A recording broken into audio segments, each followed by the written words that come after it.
Shalom, salam sejahtera bagi kita semua yang diberkati Tuhan. Tentu yang pertama saya berterima kasih karena kita masih hidup. Haleluya. Yang kedua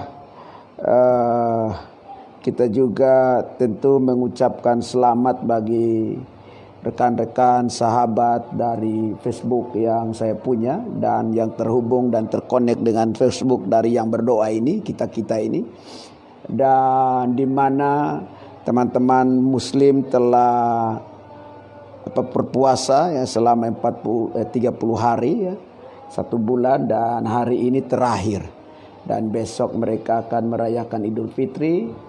Atas nama pribadi dan seluruh kami mengucapkan selamat merayakan Idul Fitri. Haleluya.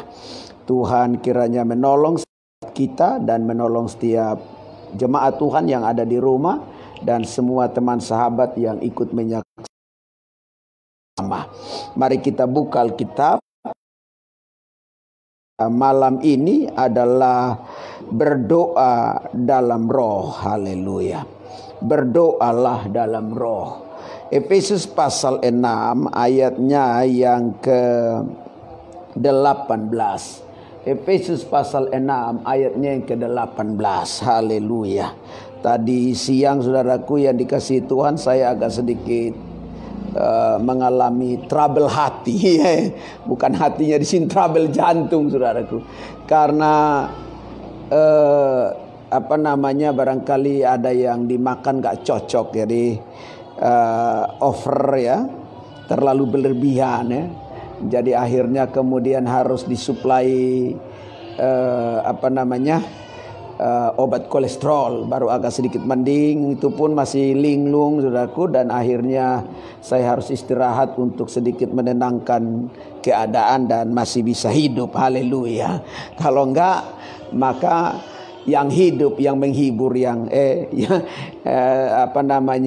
kalau enggak jangan-jangan saya sudah tinggal kenangan ya. Haleluya. Untung masih ada kenangan malam ini untuk bisa bicara ya. Baik, dalam segala doa dan permohonan. Dalam segala doa dan permohonan, Alkitab berkata apa? Berdoalah setiap waktu di dalam roh. Jadi apa saja yang kita doakan dalam pergumulan dan doa, Alkitab memberi kita satu bingkai. Untuk apa? Bingkai itu adalah berdoa dalam roh.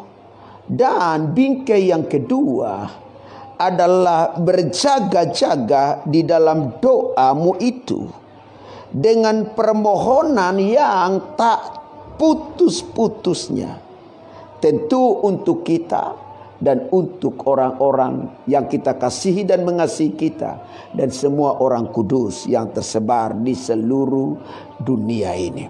Nah, dengar ini baik, bahwa berdoa dalam roh ini prinsip.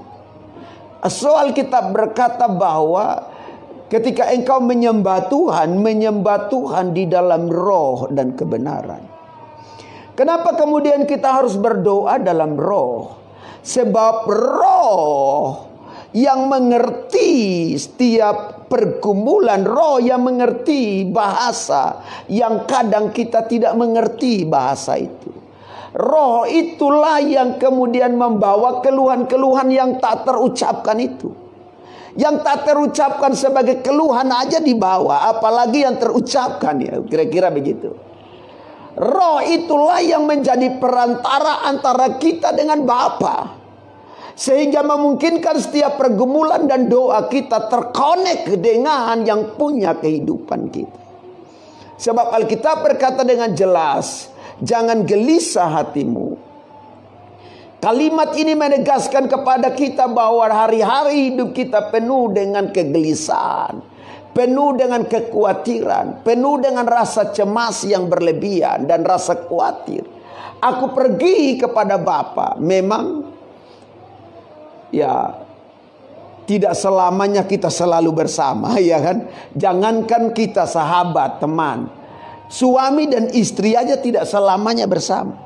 Karena ada waktunya suami pergi meninggalkan istri, entah mati kah, entah pergi diam-diam gak kunjung pulang kah, dan sebagainya. Nah Yesus sendiri pun dia menyadari bahwa dia tidak selamanya bersama dengan murid-murid, tetapi murid-murid belum siap untuk perpisahan itu.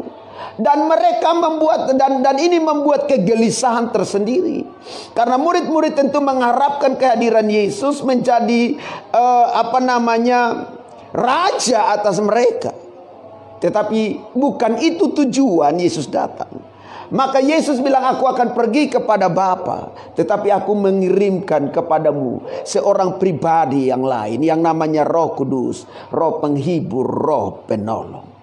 Maka ketika kita berdoa, kita harus berdoa dalam roh supaya kita connecting dengan roh itu, sehingga roh yang mengerti setiap keluhan kita, dia terhubung kepada Bapa, lalu Bapa akan datang menolong kita dalam intervensinya. Haleluya.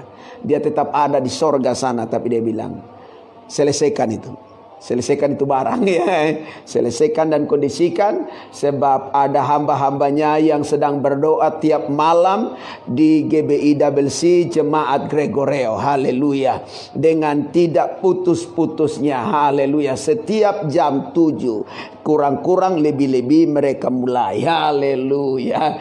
Dan selesaikan. Mereka hanya bisa berdoa tanpa berbuat apa-apa. Mereka hanya bisa menangis. Mereka bahkan kadang tidak bisa berkata-kata lagi. Karena pandemi nggak selesai-selesai. Selesaikan itu barang. Itu sudah. Haleluya. Berdoalah setiap waktu dalam roh dan berjaga-jagalah dalam doamu itu. Haleluya.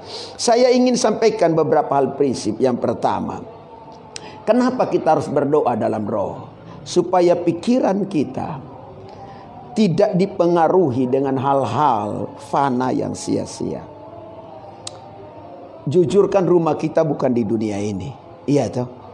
Jadi ketika kita membangun kefanaan dalam dunia ini, membangun kesia-siaan dalam dunia ini, dan kemudian pikiran kita orientasinya kepada kesia-siaan, kefanaan hidup ini, lalu kita sudah tidak lagi bisa memikirkan tentang kehidupan kekekalan. Ini repot. Saya berdoa kiranya walaupun kita menghabiskan banyak waktu, energi kita untuk memikirkan bagaimana kita bisa makan, memikirkan masa depan kita, memikirkan masa depan anak-anak kita, ya kan? Iya, saya kalau ngobrol setiap hari dengan Pastor Yepsi pas lagi sesi minum kopi, walaupun kadang minum kopi hanya kopi hitam, tapi satu gelas kecil itu menghasilkan beberapa pembicaraan yang besar. Mau ke mana jadinya ketika kita melayani Tuhan di tengah pandemi ini, ya ini.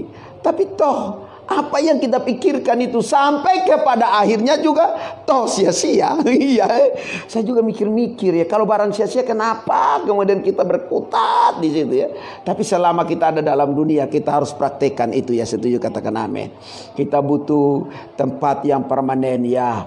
Jangan kita belum selesai hidup kita sudah diusir ya. Itu persoalannya. Kita tidak taruh perhatian di situ, tapi tiba-tiba belum waktunya kita sudah diusir. Tuhan belum datang. Ya, walaupun pikiran kita tidak boleh terkonek dengan hal-hal yang fana dan sia-sia, tetapi kemudian kita harus berusaha untuk itu. Yang penting barang-barang itu tidak mengganggu hubungan kita dengan Tuhan. Ya, setuju, katakan amin.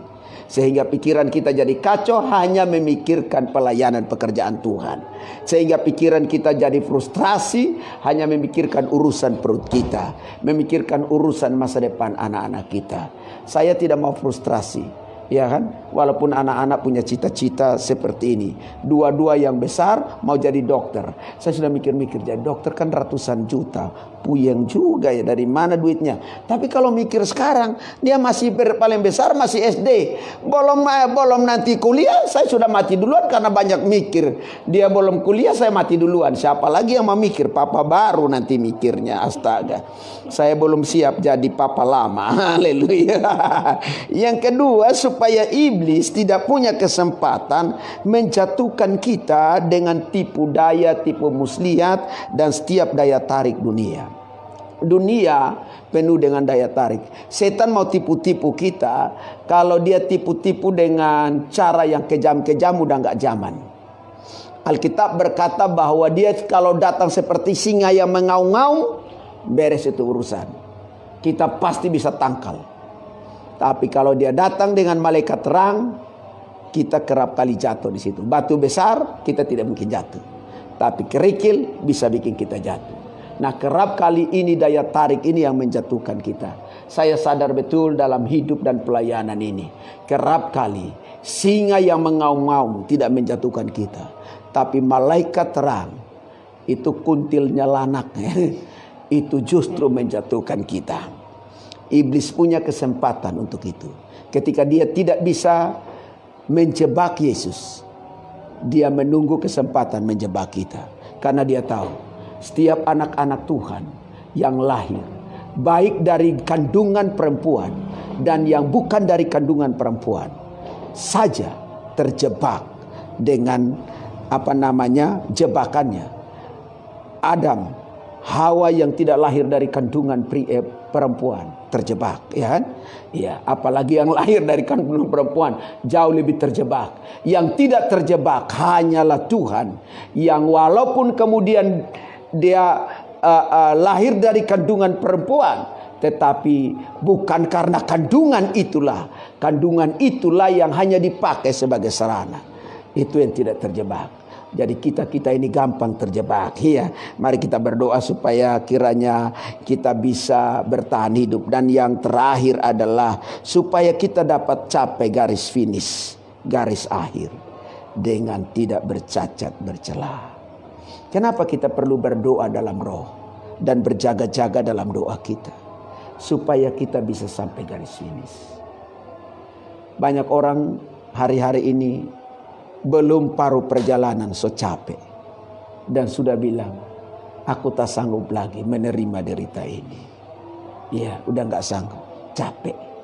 Ya, belum garis finish, udah capek. Ya, Alkitab sudah kasih kita patron.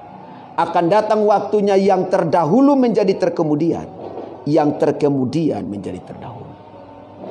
Doa saya, kalimat ini bukan untuk kita, tetapi itu bagi orang-orang yang gak siap. Bagi kita, garis akhir harus kita capai. Saya berdoa buat rumah-rumah tangga Kristen. Dalam pernikahanmu, apapun pergumulan, apapun persoalan dalam rumah tanggamu, barangkali rumah tanggamu sudah di ujung tanduk perceraian. Rumah tanggamu sudah di ujung tanduk kekacauan. Dengar ini baik. Engkau yang memulai hubungan percintaanmu dengan berkata, I love you, you love me, maka jadilah kita. Sehingga membuahkan garis-garis keturunan ilahi. Jangan hancurkan itu. Usahakan sampai garis akhir. Yang sudah berkeluarga katakan amin. Karena apa? Apapun persoalannya, kita harus sampai selesai. Amen. Dan izinkan maut yang kita yang berkeluarga, Pastor Yepsi, Tosri, jangan amin, bahaya karena belum ya. Haleluya. Yang nonton, yang menyaksikan juga yang berkeluarga katakan amin. Jadi jangan kemudian sampai tengah jalan lalu kemudian bilang kita selesai sudah. Semua selesai, tidak. Sampai garis akhir. Sama seperti kita bertahan sampai garis akhir. Tuhan Yesus datang kembali kali kedua, jemput kita masuk dalam kekekalan. Untuk itu mari berdoalah dalam roh. Katakan amin. Kita butuh Roh Kudus. Kita butuh Roh Kudus. Saya berdoa biar Roh Kudus turun ke atas kita. Roh Kudus bermanifestasi atas hidup kita. Kita dipenuhkan oleh Roh Kudus. Karena dengan itulah kita kuat dan mampu. Haleluya. Tuhan Yesus memberkati.